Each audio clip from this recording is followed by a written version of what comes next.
ఉన్న బంగారాన్ని విడిపించి ఆ రోజు ఆన్లైన్ రేటుకే మేము కొంటాం. Sharma gold company. Hi hello, welcome to Suman TV. నేను మీ రోషన్. ప్రజెంట్ మనతో పాటు ఉన్నారు వినుకొండ ఎమ్మెల్యే జీవి ఆంజనేయులు గారు. సో జీవి గారు నమస్కారం అండి. నమస్తే నమస్తే రోషన్ గారు. ఎలా అనిపిస్తుంది అంటే ఒకవైపు చూస్తేనేమో టీడీపీ హవా 164 సీట్లు కూటమి, ఇంకొక వైపు చూస్తేనేమో వినుకొండ హిస్టరీలో లేదండి, 2 సార్లు గెలిచిన చరిత్ర అవుద్ది. అలాంటిది మీరు 3 సార్లు వినుకొండలో గెలిచారు టీడీపీ నుంచి ఒక ఎమ్మెల్యేగా. ఎలా అనిపిస్తుంది ఈ రెండు? చాలా చాలా బాగుందండి. సో ఇది హిస్టరీ. చంద్రబాబు గారి వలన, ఎన్డీఏ వలన ఈరోజు రాష్ట్రంలో ప్రజలు ఒక సునామీ సృష్టించారు. అది జీవితంలో మర్చిపోలేనటువంటి ఆనందం, అనుభూతి. ప్రజలు ఇచ్చినటువంటి ఈ తీర్పు చారిత్రాత్మకం. ఎక్స్పెక్ట్ చేశారా జీవి గారు అసలుకి ఈ రేంజ్ లో ఉంటుంది ఈ సునామీ అని? మీరే షాక్ అయ్యారా అంటే రిజల్ట్ చూసిన తర్వాత? టీడీపీ గ్యారెంటీగా గెలుస్తుంది, 140 సీట్ల దాకా పైన వస్తాయి అని, ఎన్డీఏకి వస్తాయని ఊహించామండి. కానీ ఇంకా అంతకంటే మించి రావడం మాత్రం ఇది ప్రజా విప్లవం. అంటే ఇంత ప్రజా వ్యతిరేకత రావడానికి గల మెయిన్ కారణం అంటే ఏమని చెప్తారు? ఎందుకంటే పల్నాడు జిల్లాలో కీలకమైన నాయకులలో వినిపించే పేర్లలో మీ పేరు ఎప్పుడూ ఉంటుంది. అంటే టీడీపీలో కూడా ప్రముఖమైన నాయకుల పేర్లలో కూడా మీ పేరు ఉంటుంది ఎప్పుడూ కూడా. అంటే తిరుగుతూ ఉంటారు కాబట్టి జిల్లాల వారీగా మీకు ఇంత ఇంత ఇంత యాంటీ ఎందుకు వచ్చిందంటే ఏమని చెప్తారు గవర్నమెంట్ మీద? జగన్మోహన్ రెడ్డి గారి పాలన ఒక నియంత కంటే ఘోరంగా, ఇంకా దారుణంగా తయారవటమే దీనికి కారణం అండి. అంటే ఓ పక్క దోపిడీ పాలన, అవినీతి, దుర్మార్గం, మరో పక్క అరాచకాలు, తప్పుడు కేసులు, వేధింపులు, ప్రజలకి అసలు ప్రాణాలకి, ఆస్తులకి రక్షణ లేదేమో, ఇక ఈ జగన్ పాలనలో రక్షణ ఉండదు అనేటువంటి భయం పెరిగిపోయింది. రెండోది, గతంలో చంద్రబాబు నాయుడు గారు చేసినటువంటి అభివృద్ధి చారిత్రాత్మకం అండి. 2014 నుండి 19 దాకా చంద్రబాబు గారు చేసినటువంటి అభివృద్ధి చారిత్రాత్మకం అండి.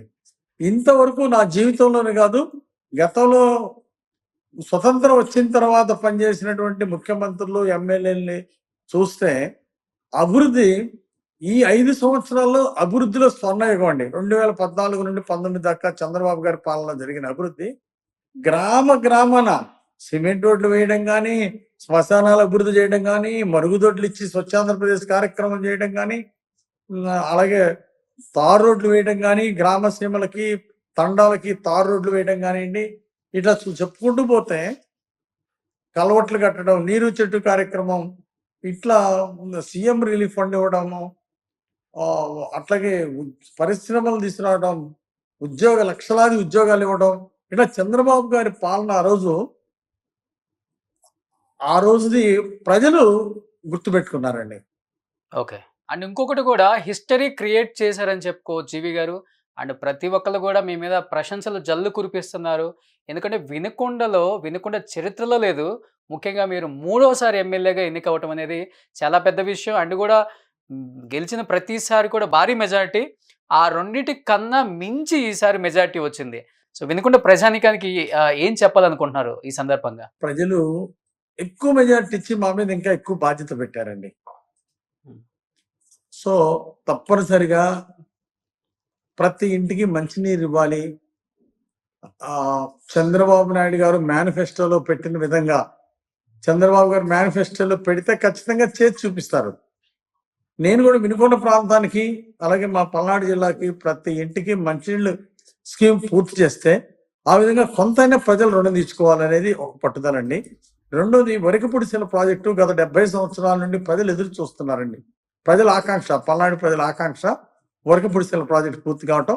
ఖచ్చితంగా చంద్రబాబు గారి సహకారంతో అది పూర్తి చేస్తాం. అంటే మీరు చెప్తున్నారు నియంత పాలన అని. అంటే రాష్ట్రమంతా ఉందన్నారు కాబట్టి, అండ్ అక్రమ కేసులను కూడా చెప్తున్నారు జీవి గారు. ముఖ్యంగా పల్నాడు జిల్లా అంటేనే భయపడుతున్నారు జనం. ఈరోజు ఎలక్షన్ డే నుంచి నిన్నటి వరకు కూడా 144 సెక్షన్ విధించడం జరిగింది మీ జిల్లాకి.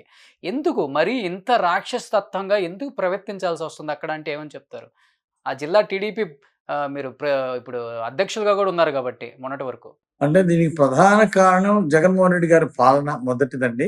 రెండోది, ఇక్కడ ఉన్నటువంటి స్థానిక ఎమ్మెల్యేలు, వైఎస్ఆర్ పార్టీ ఎమ్మెల్యేలు వాళ్ళు ఇక శాశ్వతంగా మేము ఎమ్మెల్యేలుగా ఉంటాము అన్న విధంగా వాళ్ళు చేసే రౌడీయిజం, గూండాయిజం, దాడులు, వాళ్ళు చేసినటువంటి హత్యలు, వాళ్ళ ప్రోత్సాహంతో జరిగినటువంటి తప్పుడు కేసులు, ఇవన్నీ చూసి ప్రజలందరూ భయభ్రాంతులయ్యారండి.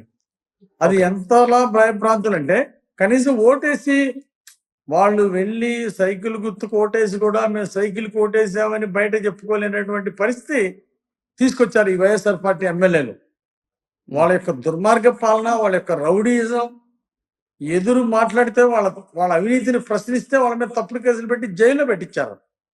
సో ఇలాంటివన్నీ చూసి ప్రజలకి వాళ్ళ మీద విరక్తి పుట్టింది. ఒక రకంగా తెలియని భయాందోళన మొదలైనవి ప్రజల్లో. సో వీటన్నిటిని అరికడుతున్నారా ఇప్పుడు టీడీపీ పార్టీ? లేకపోతే వాళ్ళు చేశారు కాబట్టి మేము కూడా అదే కోవలో ముందుకెళ్ళాలి, పగకు పగ తీర్చుకోవాలి, సో పంతం ఏమాత్రం తగ్గించుకునేది లేదు, సో లోకేష్ గారు ఒక రెడ్ బుక్ రెడీ చేసుకున్నట్టు ఎమ్మెల్యేలు మొత్తం ఏమైనా రెడ్ బుక్ రెడీ చేసుకున్నారా? లేకపోతే ప్రజల పక్షాన నిలబడాలి, తప్పిదం జరిగింది, ఇలాంటి తప్పిదం మళ్ళీ జరగకూడదు, ఎందుకంటే ప్రజలు ఇంత విక్టరీ ఇచ్చినప్పుడు మళ్ళీ కూడా ఇప్పుడు వచ్చిన పార్టీ కూడా భయపడాలి, మళ్ళీ ఏ తేడా వచ్చినా కానీ ఇదే విక్టరీ మళ్ళీ ఆ పార్టీకే వస్తుందని కూడా ఇప్పుడు అలాంటి భయాందోళనలో పెట్టారు నాయకులని ప్రజలు కూడా. సో వీటిని అరికట్టాలంటే ఏం చేయాలి? ఖచ్చితంగా ఈరోజు ప్రజలందరూ కోరుకుంటుంది మంచి శాంతి భద్రతలు కోరండి, ఉమ్. అభివృద్ధి కోరుకుంటున్నారండి. అందువల్లనే గతంలో చంద్రబాబు గారు సార్లు ఆయన ముఖ్యమంత్రిగా ఉన్నప్పుడు సంక్షేమ అభివృద్ధి రెండు కళ్ళలా చూశారు ఆయన. అందుకనే ఈరోజు మళ్ళీ చంద్రబాబు గారు అయితే కులాల మధ్య చిచ్చులు ఉండవు, మతాల మధ్య చిచ్చులు ఉండవు, అన్ని సుపరిపాలన ఇస్తారు, శాంతి భద్రతలు కాపాడతారు, అభివృద్ధి వస్తాయి, ఉద్యోగాలు వస్తాయి అని చెప్పేసి ఈరోజు ప్రజలందరూ పెద్ద ఆకాంక్షలతోటి భారీ మెజారిటీ ఇచ్చి మరింత బాధ్యత పెంచారు. అటు రాష్ట్రంలో చంద్రబాబు గారికి బాధ్యత పెంచారు. ఇక్కడ పల్నాడు జిల్లాలో తెలుగుదేశం పార్టీ ఎమ్మెల్యేలు 7 నియోజకవర్గాల్లో తెలుగుదేశం ఎమ్మెల్యేలు ఎంపీ సీటు కూడా కొత్త భారీ మెజారిటీతో ప్రజలు గెలిపించి మా మీద మరింత బాధ్యత పెట్టారు. శాంతి భద్రతలు కాపాడుతాం, శాంతి భద్రతలు కాపాడే బాధ్యత చంద్రబాబు గారి పాలనలో మేము తీసుకుంటాం, ప్రజలకు సుపరిపాలన అందిస్తామండి, ఎక్కడ అరాచకాలు జరగకుండా చూస్తాం, ఏ ఆడబిడ్డ మీద మానభంగాలు కానీ దాడులు కానీ మహిళల మీద దాడులు లేకుండా చూస్తాం, గంజాయి గుట్కాలు కనపడకుండా చేస్తాం, ఆ బాధ్యత మేము తీసుకుంటాం, ప్రజలకి సుపరిపాలన ఇస్తాం, శాంతి భద్రతలు అందిస్తామండి. ఇది మా లక్ష్యం. జీవి గారు, నిన్నటి వరకు కింగ్ మేకర్ అని చెప్తున్నారు పవన్ కళ్యాణ్ని, బట్ ఇప్పుడు మ్యాన్ ఆఫ్ ద మ్యాచ్ అంటున్నారు. అండ్ మోడీ గారు అయితే పవన్ ఒక పేరు కాదు ఒక తుఫాన్ అని చెప్పారు. సో ఈరోజు చెప్పాలంటే టీడీపీ కూటమిలో కీలకమైన మార్పు రావడానికి గల కారణం కూడా పవన్ అని కొనియాడుతున్నారు చంద్రబాబు గారు కూడా. మీరేం చెప్తారండి పవన్ గారి మీద? యాక్చువల్గా పవన్ కళ్యాణ్ గారు చాలా మంచి నిర్ణయాలు, సమర్థవంతంగా నిర్ణయాలు తీసుకున్నారండి. అందువల్ల మళ్ళీ టీడీపీతో కలిసి పోటీ చేయాలి, కలిసి ముందుకెళ్ళాలని పవన్ తీసుకున్న నిర్ణయాన్ని నేను మనస్ఫూర్తిగా అభినందిస్తున్నానండి. జన సైనికులు, వీర మహిళలు కూడా చక్కగా బ్రహ్మాండంగా చేశారండి. చాలా సార్లు పార్టీలు కొన్ని కలిసి పనిచేసినప్పుడు కింద గ్రౌండ్ లెవెల్లో క్యాడర్ కొంత భాగమే 60%, 70% కలిసి పనిచేస్తారు. కానీ ఈసారి జన సైనికులు మాత్రం 110% పవన్ కళ్యాణ్ గారు పనిచేయడం కానివ్వండి, ఆయన టీం అందరూ కూడా, ఆయన అభిమానులందరూ కూడా శక్తి వంచకుండా కష్టపడటం ఈ ఎన్నికల్లో ఒక విశేషం అండి. ఓకే, చంద్రబాబు గారిని కలిసారా అండి? కలిశానండి. బాబు కళ్ళల్లో ఆనందం కనిపించిందా? సో సంతోషించాము, వారికి అభినందనలు తెలియజేశాం. స్వీకారం ఎప్పుడు చూస్తున్నాం. జీవి గారు, పల్నాడు ప్రజల సోషల్ మీడియా అంతా చూస్తుంటే హల్చల్ అయిపోతుంది. సో జిల్లాలో సీనియర్ నాయకులు 3 సార్లు ఎమ్మెల్యేగా గెలవటం వినకుండా హిస్టరీలో లేదు. చాలా మంచి వ్యక్తి, ఇంత కూడా ఆయన మీద బ్లాక్ మార్క్ లేదు, ఇలాంటి వ్యక్తిని క్యాబినెట్లో తీసుకోవాలి ఈసారి అని ఫుల్గా సోషల్ మీడియా అంతా హల్చల్ అవుతుంది. బాబు గారు ఏమైనా హామీ ఇచ్చారా, లేకపోతే చిన్నబాబు గారు ఏమైనా హామీ ఇచ్చారా? జీవి ఆంజనేయులు గారు ఏమైనా మంచి క్యాబినెట్లో ఒక మంచి మంత్రిత్వ శాఖలో ఉండే అవకాశం ఉందా? మేము ఎక్స్పెక్ట్ చేయొచ్చా? మీ ప్రజలు కానీ, మిమ్మల్ని ఇష్టపడే కార్యకర్తలు కానీ? చంద్రబాబు గారి దగ్గర నుండి కానీ, గారి దగ్గర నుండి ఒక పర్టికులర్ హామీ అంటే ఏం లేదండి. అయితే నాకు నమ్మకం అండి, అంటే కష్టపడ్డ వాళ్ళని బాగా గుర్తిస్తారు. అంటే తెలుగుదేశం పార్టీలో అహర్నిశలు కష్టపడే వాళ్ళని, అలాగే పోరాటం చేసిన వాళ్ళని, ప్రతిపక్షంలో ఉండి డే 1 నుండి పోరాటం చేసినటువంటి వాళ్ళని ఖచ్చితంగా గుర్తిస్తారు. అంటే పల్నాడు జిల్లా ప్రజలు ఆకాంక్షిస్తున్నారు. వాళ్ళు ఈసారి జిల్లా ప్రెసిడెంట్ గా చేసిన 10 సంవత్సరాల జిల్లాగా, అధికార పార్టీలో 5 ఏళ్ళు, ప్రతిపక్షంలో 5 సంవత్సరాలు జిల్లా పార్టీ అధ్యక్షుడిగా ఉండి ప్రజా సమస్యల మీద చేశాడు. చంద్రబాబు గారు ఇచ్చినటువంటి కార్యక్రమాలన్నీ, ప్రజా పోరాటాలన్నీ కూడా విజయవంతంగా చేశారని చెప్పేసి ఈరోజు తెలుగుదేశం జిల్లాలో ఎక్కువ మంది కార్యకర్తలు ఎదురుమాట వాస్తవం. కానీ చంద్రబాబు గారి దగ్గర నుండి కానీ లోకేష్ గారి దగ్గర నుండి ఎలాంటి కమిట్మెంట్ లేదండి. కార్యకర్తల విశ్వాసం ఏంటంటే చంద్రబాబు గారు మెరిట్ ఆలోచిస్తారు, కష్టపడ్డ వాళ్ళని గుర్తిస్తారు. గట్టిగా ఈ దుర్మార్గపు వైఎస్ఆర్ ప్రభుత్వం మీద పోరాడినటువంటి వాళ్ళకి ఖచ్చితంగా మంత్రివర్గంలో ప్రయారిటీ ఉంటుందని చెప్పేసి మాత్రం సూచిస్తున్నారు. సో దాని గురించి పాజిటివ్ గా ఆలోచిస్తున్నా అండి. ఓకే, లాస్ట్ అండ్ ఫైనల్ గా చెప్పండి. వినుకొండ అంటేనే అట్టడుగు ప్రాంతాన చివరన ఉన్న ఒక ప్రాంతం అని చెప్తూ ఉంటారు. పెద్దగా డెవలప్మెంట్ లేని ఒక టౌన్ అని చెప్తూ ఉంటారు, నియోజకవర్గం అని చెప్తూ ఉంటారు. అండ్ తాగునీరుకి సాగునీరుకి ఇబ్బంది ఉంది ఇప్పటికి కూడా అని చెప్తూ ఉంటారు. సో వినుకొండ నియోజకవర్గం మీద మీరు వేసుకున్న ప్రణాళికలు అంటే ఏమని చెప్తారు? ఈ 5 సంవత్సరాల్లో మీరే చెప్తున్నారు ఒంటెత్తు పోగొటిగా వెళ్ళారు ఇక్కడ పూర్తిగా అని చెప్పి. సో మీరు ఎలాంటి ప్రణాళిక వేసుకున్నారు?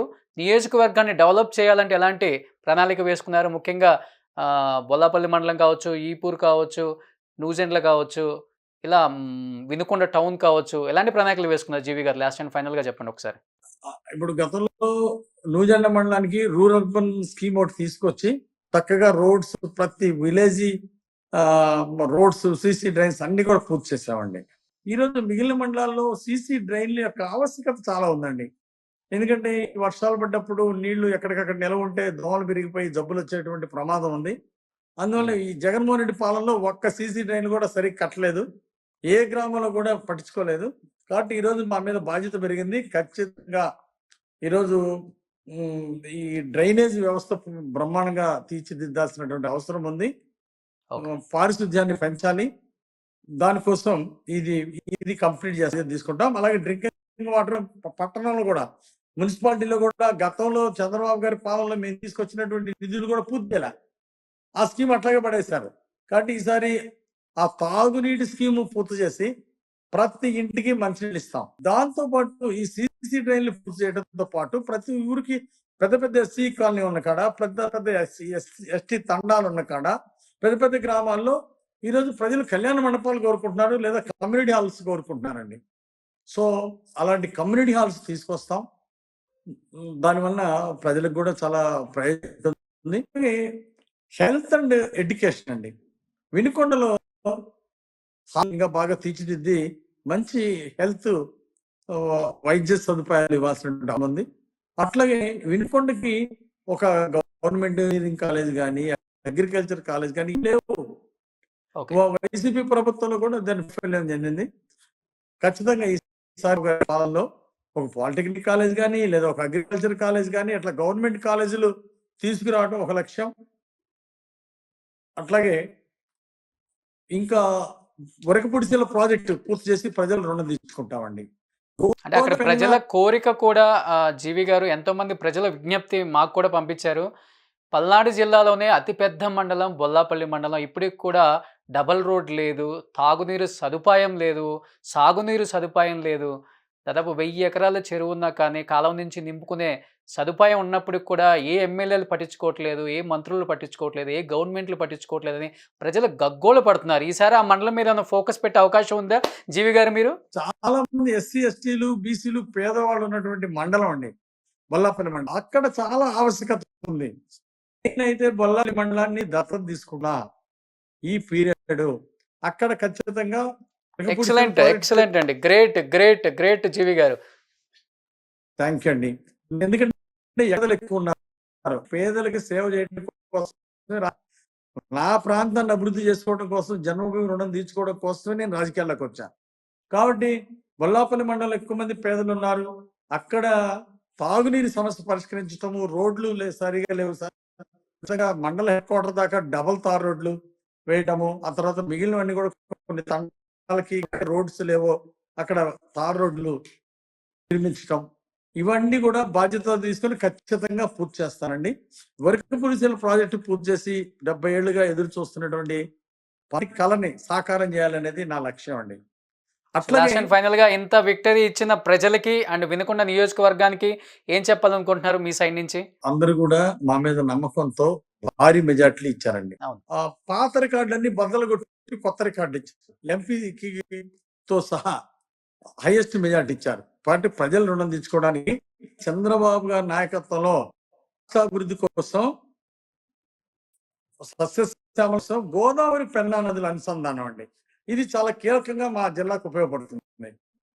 గారు గతంలో ఫౌండేషన్ వేశారు, కార్యక్రమాలు వీడిగా మొదలుపెట్టి చేశారు. జగన్ పాలన వచ్చినాక ఆగిపోయిందండి. ఆ గోదావరి పెన్నాన్ని గనక పూర్తి చేస్తే మా ప్రాంతంలో గోదావరి నీళ్ళతో ఒక పంట పండించుకోవచ్చు, భవిష్యత్తులో సాగర్ నీళ్ళతో ఒక పంట పండించుకోవచ్చు, సంవత్సరం పంటలు పండించుకునే అవకాశం మాకు వస్తుంది. అందుకే గోదావరి పెన్నా నదులు అనుసంధానం ఇది మంచి కీలక ప్రాజెక్టు.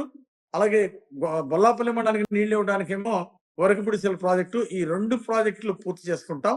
అలాగే టౌన్ లో వచ్చేసి ఒక పార్కు లేదు, అలాగే ఒక స్టేడియం లేదు, ఇలాంటివన్నీ కూడా రిక్వైర్మెంట్ చాలా ఉంది. కానీ చంద్రబాబు గారి సహకారంతో వినుకొండ పట్టణంలో ఒక నంబర్ 1 పార్కు, స్టేడియము, టీటీడీ కళ్యాణం, గుర్రం జాషువా గారి లైబ్రరీ ఒకటి పూర్తి చేస్తాం. అట్లాగే కొండ మీదకి 5 ఏళ్ళైనా బొల్లాబ్రహ్మణ్యుడు కనీసం తార్ రోడ్డు వెళ్ళిపోయాడు. ఆ రోజు తెలుగు పాలన మీద వచ్చిన ఖచ్చితంగా 6 నెలల్లో కొండ మీద తార్ రోడ్డు, ఘాట్ రోడ్డు పూర్తి చేస్తాం. రామనేస్తాం గుడి మీదకి. అట్లాగే అక్కడ గుడి నిర్మాణం కూడా భక్తులందరి సహకారంతో పూర్తి చేస్తాం. మీ చిన్న బాస్ లోకేష్ బాబు గారు ఒక రెడ్ బుక్ తయారు చేసుకున్నాను, ప్రతి ఒక్కళ్ళ పేర్లు దాంట్లో అన్ని గుర్తుండేలాగా రాసుకున్నాను, గవర్నమెంట్ వచ్చిన తర్వాత లెక్కలు తీర్చుకుంటామని చెప్తున్నారు. అలా మీరు కూడా ఏమైనా రెడ్ బుక్ మెయింటైన్ చేశారా మీ నియోజకవర్గంలో జీవి గారు? ఇక్కడ జరిగినటువంటి అవినీతి చేసినటువంటి వాళ్ళు ఉన్నారు. ఖచ్చితంగా అలాంటివన్నీ కూడా ఇంటికి తీసి చట్టం ముందు నిలబెడతాం. తప్పులు చేసిన వాళ్ళని, దోచుకున్నటువంటి వాళ్ళని చట్టం ముందు నిలబెడతామండి. అట్లాగే మా నారా లోకేష్ గారు కూడా యువగణ పాదయాత్ర చాలా బ్రహ్మాండంగా జరిగింది. యువత ప్రజలు బ్రహ్మరథం పెట్టారు యువగణ పాదయాత్రకి. అప్పుడు లోకేష్ గారు కూడా ఒక మాట ఇచ్చారు, వరకపుడిసెల ప్రాజెక్ట్ పూర్తి చేస్తామని శిలాఫలకం వేశారు. కొండ్రముట్ల గ్రామం దగ్గర వరకపుడిసెల ప్రాజెక్ట్ పూర్తి చేస్తాం, ఇంటింటికి మంచినీళ్ళు ఇస్తామని శిలాఫలకం వేశారు. యువగణ పాదయాత్రలో 2300 కిలోమీటర్ల పూర్తి సందర్భం. కాబట్టి ఆ ప్రాజెక్ట్ కూడా ఖచ్చితంగా మేము చంద్రబాబు సహకారంతో, లోకేష్ గారి సహకారంతో ఆ ప్రాజెక్ట్ కూడా పూర్తి చేసుకుంటామండి. వినుకొండ నియోజకవర్గాన్ని ఒక ఆదర్శంగా తీర్చిదిద్దటం, పల్నాడు జిల్లాను అభివృద్ధి లక్ష్యంగా ముందుకెళ్తానండి.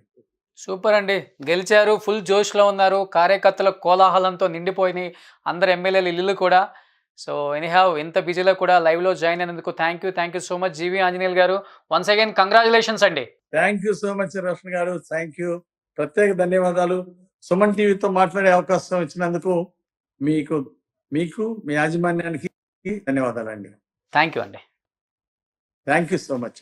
సుమన్ టీవీలో మీ పర్సనల్ అండ్ బిజినెస్ ప్రమోషన్స్ కోసం కింది నెంబర్కి కాంటాక్ట్ చేయండి.